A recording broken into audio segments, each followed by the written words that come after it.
17वां अध्याय। कुक्लिप की कार्यशाला। निम्मी एमी जिस घर में रहती थी वहां पहुंचने में 2 घंटे से ज्यादा का समय नहीं लगा, लेकिन जब हमारे यात्री वहां पहुंचे तो उन्होंने पाया कि यह जगह सुनसान थी। दरवाजा आधा खुला हुआ था, छत पीछे से गिर गई थी और झोपड़ी के अंदर धूल जमी हुई थी। न केवल जगह खाली थी, बल्कि यह भी स्पष्ट था कि वहां लंबे समय से कोई नहीं रहता था। मुझे लगता है, बिजुका ने कहा, जब वे सभी बर्बाद घर को आश्चर्य से देख रहे थे, कि दुष्ट चुड़ैल के नष्ट हो जाने के बाद निम्मी एमी अकेली हो गई और रहने के लिए कहीं और चली गई। वूट ने कहा, कोई भी उम्मीद नहीं कर सकता कि एक युवा लड़की जंगल में अकेली रहेगी। बेशक उसे किसी का साथ चाहिए होगा, और इसलिए मेरा मानना है कि वो वहां चली गई है जहां दूसरे लोग रहते हैं। और शायद वह अभी भी अपने दिल की गहराइयों से रो रही है क्योंकि कोई भी टिन का आदमी उससे शादी करने नहीं आया, पॉलीक्रोम ने सुझाव दिया। ठीक है, उस स्थिति में यह आप दोनों टिन व्यक्तियों का स्पष्ट कर्तव्य है कि आप निम्मी एमी को तब तक खोजते रहें जब तक कि वह आपको मिल न जाए, बिजुका ने घोषणा की। मुझे नहीं मालूम कि लड़की को कहाँ ढूंढूं, टिन सैनिक ने कहा, क्योंकि मैं देश के इस हिस्से के लिए लगभग अजनबी हूँ। मैं यहीं पैदा हुआ था, टिन वुडमैन ने कहा, लेकिन इस जंगल में जंगली जानवरों के अलावा बहुत कम लोग रहते हैं। मैं यहाँ आसपास रहने वाले किसी भी व्यक्ति के बारे में नहीं सोच सकता जिसके साथ निम्मी एमी रहना चाहेगी। पॉलीक्रोम ने सुझाव दिया, क्यों न हम कुक्लिप के पास जाएं और उससे पूछें कि लड़की का क्या हुआ।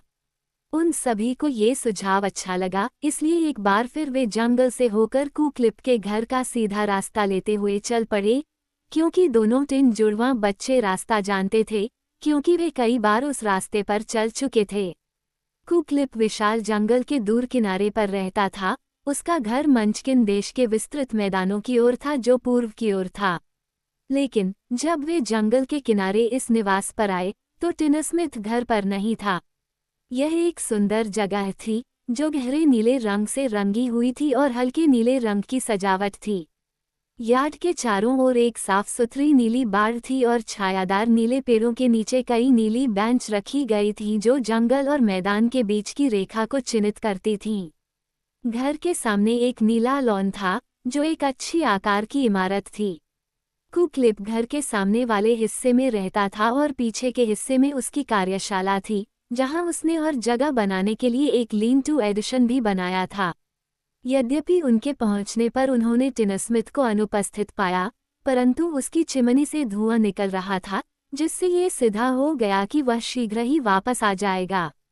और शायद निम्मी एमी उसके साथ होगी, बिजुका ने प्रसन्न स्वर में कहा। जब वे प्रतीक्षा कर रहे थे, टिन वुडमैन कार्यशाला के दरवाजे पर गया और उसे खुला पाकर अंदर गया और उत्सुकता से उस कमरे के चारों ओर देखने लगा जहां उसे बनाया गया था। यह मुझे लगभग घर जैसा लगता है, उसने अपने दोस्तों से कहा, जो उसके पीछे पीछे अंदर आए थे। पहली बार जब मैं यहाँ आया था तो मैंने एक पैर खो दिया था, इसलिए मुझे इसे अपने हाथ में लेकर चलना पड़ा और दूसरे पैर पर कूदते हुए जंगल में उस जगह से आया जहाँ जादुई कुल्हाड़ी ने मुझे काटा था। मुझे याद है कि बूढ़ी कुक्लिप ने सावधानी से मेरे मांस के पैर को एक बैरल में डाला था। मुझे लगता है कि यह वही बैरल है जो अभी भी कोने में खड़ा है, और फिर उसने तुरंत मेरे लिए एक टिन का पैर बनाना शुरू कर दिया। उसने तेजी से और कुशलता से काम किया और मुझे इस काम में बहुत दिलचस्पी थी। टिन सैनिक ने कहा, मेरा अनुभव भी लगभग वैसा ही था। मैं अपने शरीर के वे सभी अंग जो जादुई तलवार ने काट दिए थे टिनस्मिथ के पास लाता था और कुक्लिप उन्हें बैरल में डाल देता था। मुझे आश्चर्य है, वूट ने कहा, क्या आप दोनों अभागों के वे फेंके हुए अंग अभी भी कोने में उस बैरल में हैं? मुझे लगता है कि ऐसा ही है, टिन वुडमैन ने उत्तर दिया। उसकी भूमि में किसी भी जीवित प्राणी का कोई भी अंग कभी नष्ट नहीं किया जा सकता है। अगर यह सच है, तो उस दुष्ट चुड़ैल का विनाश कैसे हुआ? वूट ने पूछा। क्यों? वो बहुत बूढ़ी थी और उसके परिलोक बनने से पहले ही पूरी तरह सूख चुकी थी और मुरझा चुकी थी, बिजुका ने समझाया। केवल उसकी जादुई कलाओं ने उसे इतने लंबे समय तक जीवित रखा था, और जब डोरोथी का घर उसके ऊपर गिरा तो वह बस धूल में बदल गई और हवा से उड़ गई और बिखर गई।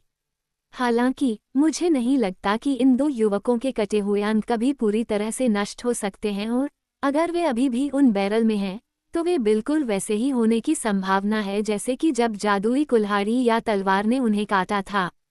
हालांकि इससे कोई फर्क नहीं पड़ता, टिन वुडमैन ने कहा। हमारे टिन के शरीर अधिक चमकदार और टिकाऊ हैं और हमें काफी संतुष्ट करते हैं। हाँ, टिन के शरीर सबसे अच्छे हैं, टिन सैनिक ने सहमति जताई। कुछ भी उन्हें नुकसान नहीं पहुंचा सकता जब तक कि उनमें खरोंच या जंग न लग जाए, वूट ने कहा। लेकिन दोनों टिन वालों ने उस पर नाराजगी जताई। कार्यशाला में हर आकार और साइज के टिन के टुकड़े बिखरे पड़े थे।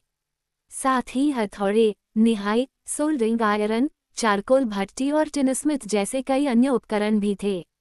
बगल की दो दीवारों के सामने मजबूत वर्क बेंच बनाए गए थे और कमरे के बीच में एक लंबी मेज थी। दुकान के अंत में, जो घर से सटा हुआ था, कई अलमारियां थीं। कार्यशाला के अंदरूनी भाग का निरीक्षण करने के बाद जब तक उनकी जिज्ञासा शांत नहीं हो गई, वूट ने कहा, मुझे लगता है कि जब तक कुक्लिप नहीं आ जाता, मैं बाहर ही रहूंगा। जब वह अनुपस्थित है तो हमें उसके घर पर कब्जा करना उचित नहीं लगता। ये सच है, बिजुका सहमत हुआ और वे सभी कमरे से बाहर जाने वाले थे जब टिन वुडमैन ने कहा, 1 मिनट रुको, और वे आदेश का पालन करते हुए रुक गए।